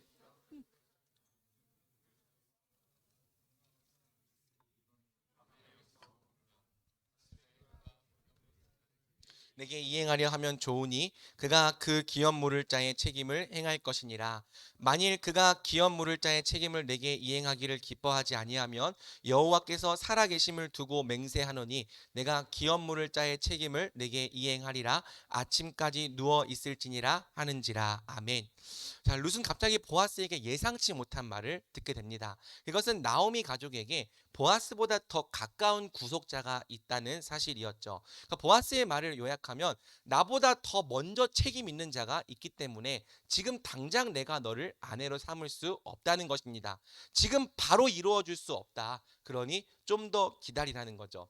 아니, 아까까지는 다 들어줄 것처럼 이야기하더니 갑자기 이게 무슨 소리입니까? 룻이 충분히 오해할 수 있는 상황이었습니다. 그래서 보아스는 룻이 오해하거나 걱정하지 않도록 여호와의 살아계심을 두고 룻에게 맹세를 해주는 거죠. 만약 그가 구속자의 책임을 지지 않겠다고 말한다면 내가 반드시 너의 구속자가 되어주겠다. 그러니 걱정하지 말고 아침까지 누워 있어라.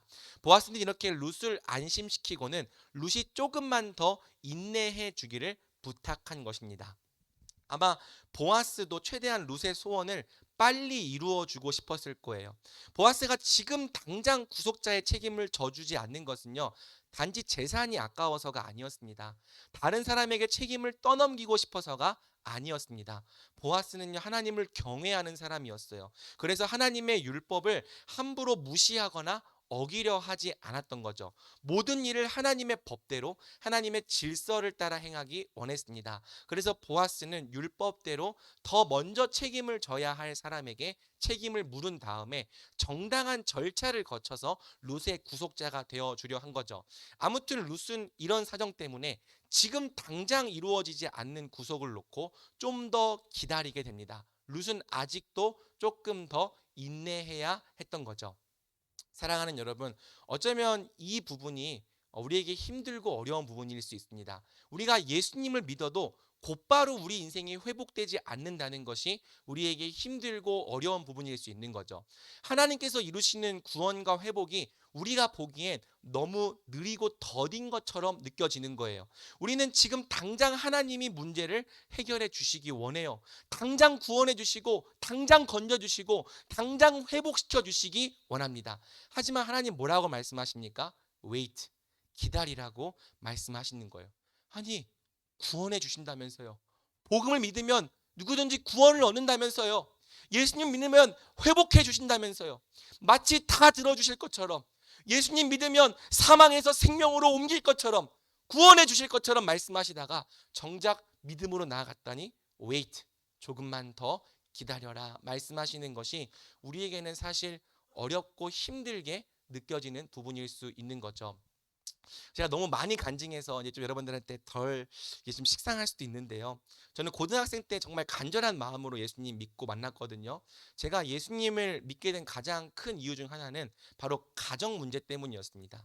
당시 제 가정은 바람 앞에 등불처럼 굉장히 큰 어려움 속에 있었어요. 그러다가 저는 이제 고등학교 2학년 이제 겨울 수련회 때 정말 간절한 마음으로 우리 가정을 구원해 달라고 부르셨던 거죠. 그러니까 제가 아까 얘기했던 것처럼 누나가 좋아서 교회에 갔는데 겨울 수련회 가서 가정이 너무 어려우니까 구원해 달라고 부르짖어 본 겁니다. 동작한 거죠. 그리고 그날 놀랍게도 하나님께서 저를 만나 주셨어요. 갑자기 하나님의 아들이 나 같은 죄인을 위해 죽으신 것이 믿어졌습니다. 그리고 눈물이 쏟아지는 거예요. 1시간을 넘게 펑펑 울면서 날 위해 죽으신 예수님께, 예수님 왜 날 위해 죽으셨습니까? 예수님 왜 날 위해 죽으셨습니까? 왜 나 같은 죄인을 구원하기 위해 예수님 이 땅에 오셨습니까? 감사와 회개와 찬양의 기도를 올려드렸습니다. 1시간 동안 펑펑 울었어요. 그리고 여러분, 저는 이제 제가 예수님을 인격적으로 만나고 믿게 되었으니까 하나님이 우리 가정을 얼른 회복시켜 주실 줄 알았습니다. 이제 믿는 나를 통해서 우리 가족은 회복될 거야, 이런 믿음을 가지고 집으로 돌아갔죠. 그런데 여러분, 이게 웬일입니까? 저의 가정은 오히려 그 일이 있은 후 더 빠르게 어려워졌습니다. 아버지의 사업은 망했고 결국 큰 빚 때문에 집을 팔게 되었습니다. 부모님의 사이는 더더욱 나빠져서 제가 고3 때 결국엔 갈라지셨습니다. 뿐만 아니라 그 뒤로 적어도 10년 동안은 가정 때문에 어렵고 힘든 시간을 겪어야 했습니다. 저는 그 시간 동안 우리 가정을 회복해 주지 않으시는 하나님께 수도 없이 원망했죠.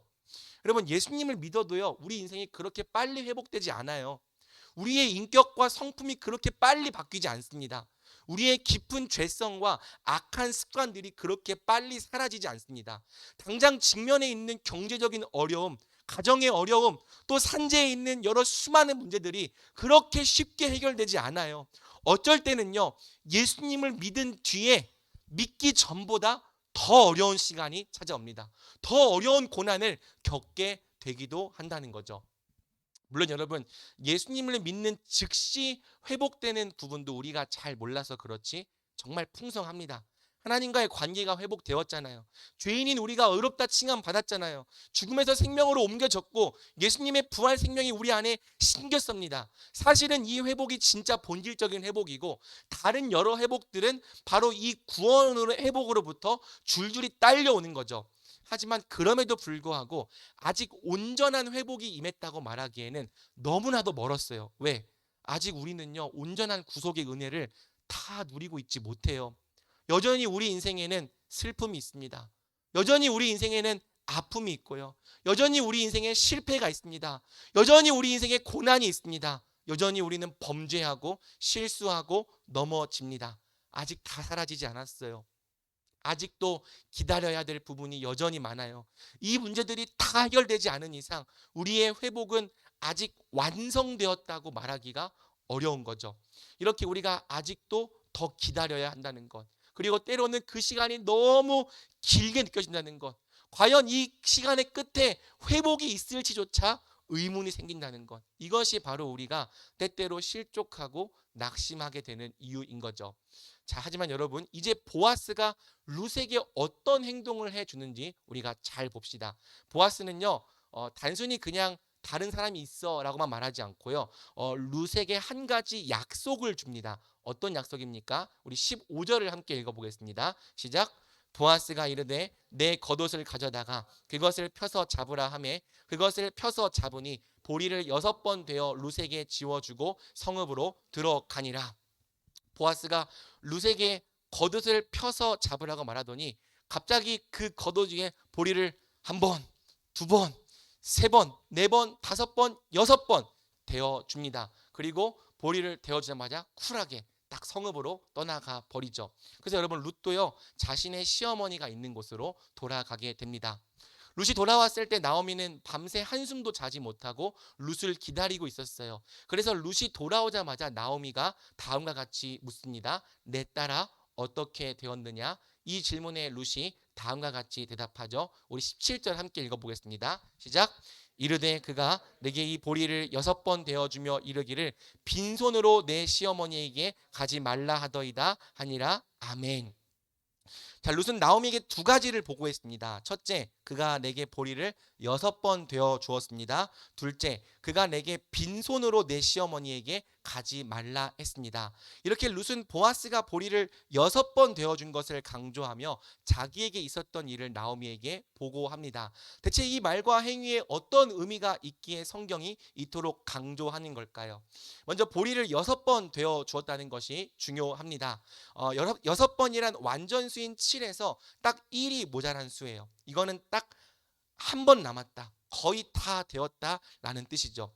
비록 네가 조금 더 기다리고 조금 더 인내해야 하겠지만 이제 남은 건 딱 한 번뿐이야. 이제 거의 다 되었어. 그러니 조금만 더 참고 기다리라. 바로 이런 의미에서 보아스가 보리를 6번 되어 줍니다. 그리고 보아스가 했던 말, 빈손으로 내 시어머니에게 가지 말라 하고 한 말이 중요합니다. 여기서 빈손이라고 번역된 단어는 레캄인데요. 사실 원문에는 손이란 단어가 없습니다. 우리 성경이 의역한 거예요. 문장을 원래 있는 그대로 직역하면 다음과 같습니다. 그가 비어있는 채로 내 시어머니에게 가지 말라 했습니다. 이 레캄이 중요한 이유는 1장에서 나오미가 이 레캄이란 단어를 먼저 사용했기 때문입니다. 여호와께서 내게 비어 돌아오게 하셨느니라 라고 말할 때 이 비어가 레캄이에요.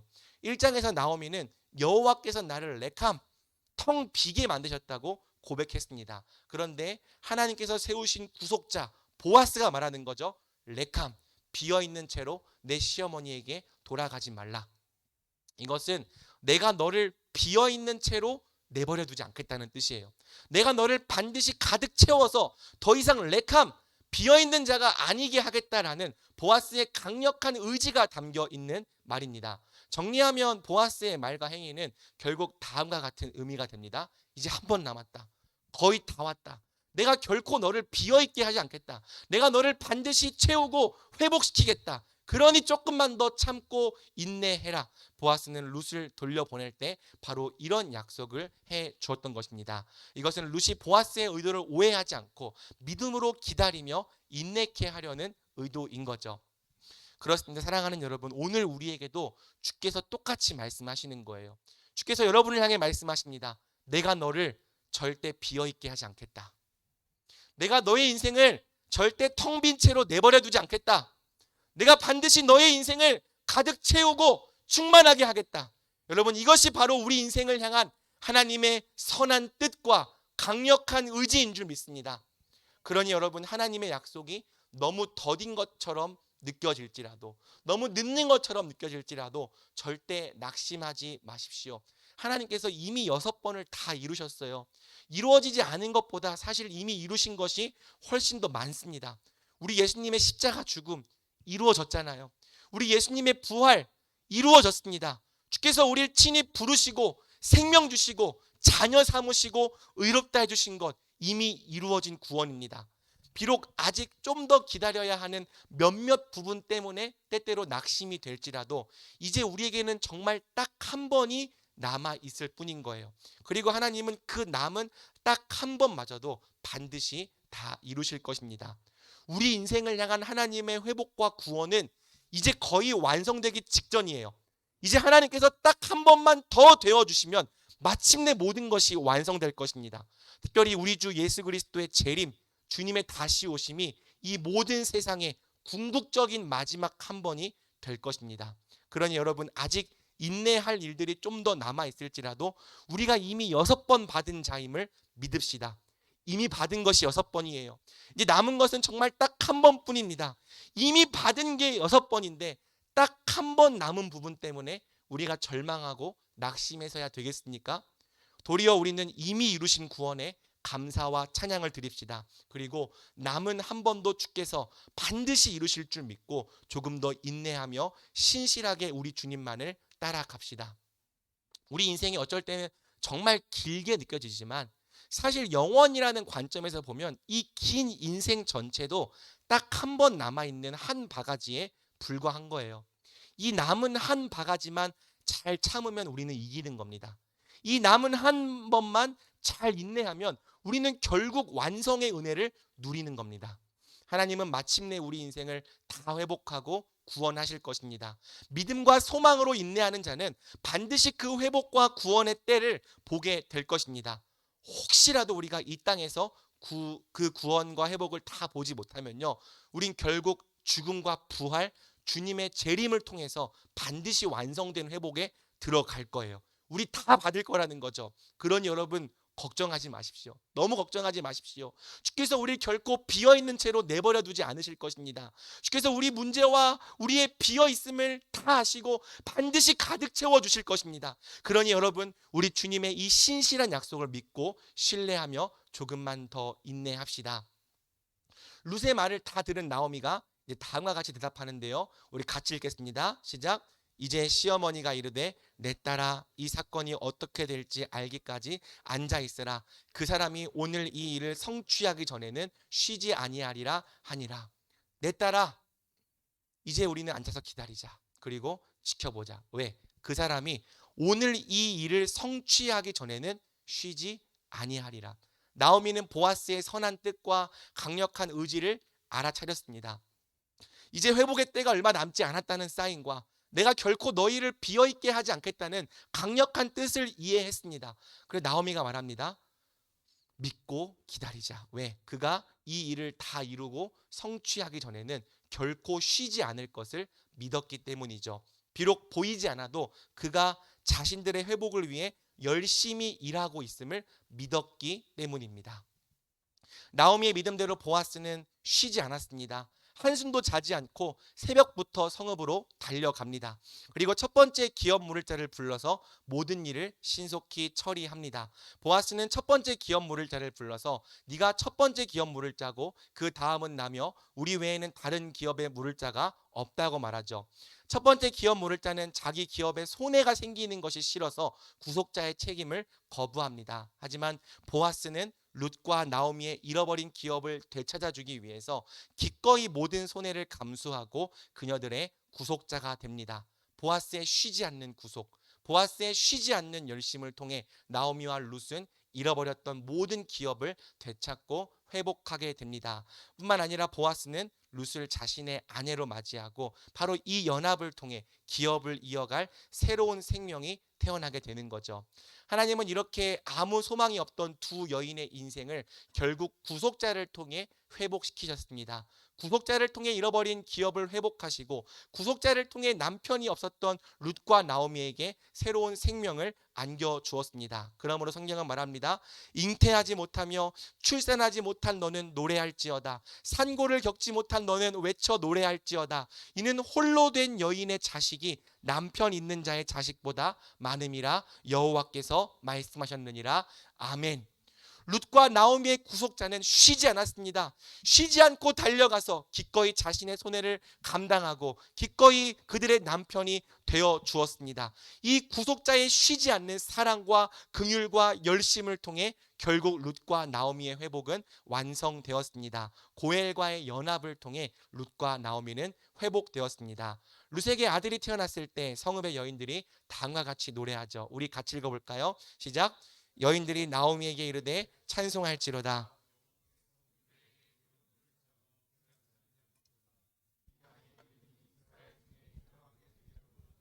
이는 내 생명의 회복자이며 내 노년의 봉양자라. 곧 너를 사랑하며 일곱 아들보다 귀한 내 며느리가 낳은 자로다 하니라. 아멘. 남편도 잃었고 자식도 잃어버렸던, 물론 죽은 사람을 대신할 수 있는 사람은 아무도 없겠지만 남편도 잃고 자식도 다 잃었던 나오미의 품에 하나님의 헤세드로 말미암아 또 구속자의 사랑으로 말미암아 다시 새로운 생명이 안겨졌습니다. 그래서 여인들이 이 아이를 두고 내 생명의 회복자이며 내 노년의 봉양자라고 노래합니다. 이 아이를 통해 나오미의 인생이 새 소망을 얻었기 때문이죠. 16절을 보면 나오미는 직접 아기를 품고 기르는 양육자가 됩니다. 그리고 17절에서 여인들은 이 아이가 내 생명의 회복자이며 내 노년의 봉양자라는 의미에서 오벳이라는 이름을 지어줍니다. 오벳은 섬기는 자란 뜻이죠. 그리고 17절의 끝은 그가 바로 다윗의 아버지인 이새의 아버지, 즉 다윗의 할아버지였다고 증언합니다. 그리고 18절에서 22절은 베레스부터 다윗까지 이어지는 다윗의 계보로 이 룻기라는 책을 마치는 거죠.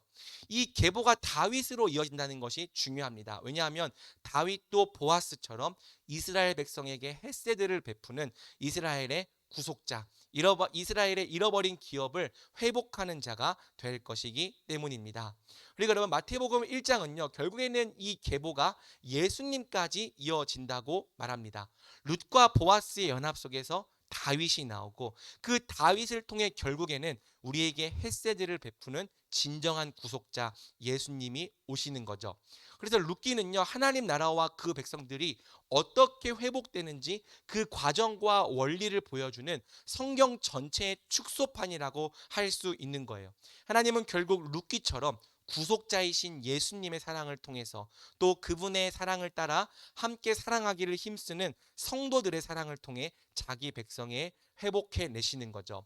우리 인생은 우리 인생의 회복은 구속자이신 예수 그리스도의 사랑을 통해 또 그 사랑을 전하는 성도들의 사랑을 통해 이루어진다. 이것이 바로 룻기가 전하는 회복의 복음입니다. 여기까지 배우면 이제 우리가 룻기라는 책을 다 공부한 것입니다. 말씀 맺겠습니다. 사랑하는 여러분, 우리 주님은요 쉬지 않으십니다. 우리 주님은 단 한 번도 그분의 일을 쉬신 적이 없어요. 우리를 위해 이 땅에 나셨고 사셨고 십자가를 지셨고 죽으셨고 부활하셨습니다. 지금도 쉬지 않고 보좌 우편에 앉아 우리를 다스리십니다. 우리 주님이 쉬지 않으시고 끊임없이 일하신 결과 우리가 구원받고 예수님을 주님이라 부르게 되었어요.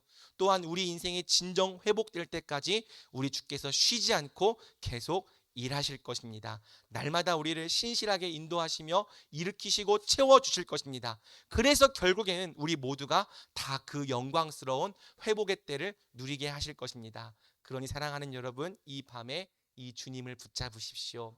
이 주님을 만나고 이 주님과 연합하십시오. 우리 주 예수 그리스도께 우리의 모든 소망이 있습니다. 그러므로 끝까지 우리 주님을 믿고 의지하며 이 믿음의 길을 걷기로 결단하는 모든 청년부 지체들에게 참된 회복의 은혜가 오늘 이 저녁에 임하기를 우리 주님의 이름으로 간절히 축복합니다. 아멘.